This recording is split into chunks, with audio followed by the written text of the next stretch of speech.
Hello বন্ধুরা, একটা good news আছে। সেটা হচ্ছে আইপিএল খেলা শুরু হচ্ছে 17 তারিখে এবং খেলার লোকেশন চেঞ্জ হয়ে গেছে।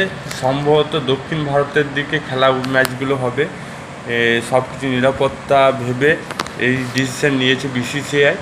এবং আপনাদের মতামত কি, যে ভারতের খেলা ভারতে হচ্ছে এবং নিরাপদে হচ্ছে আইপিএল, এটা শুনে আপনি কতটা খুশি সেটা কমেন্ট বক্সে লিখে জানান। আর যদি ভিডিওটা ভালো লাগে লাইক করুন, চ্যানেল তাহলে সাবস্ক্রাইব অল বাটন প্রেস করুন। আর সেটা হলো যে বিদেশে খেলা কথা হয়েছিল, তো পিএসএল জানেন, আমরা পাকিস্তান সুপার লিগ চলছে দুবাই।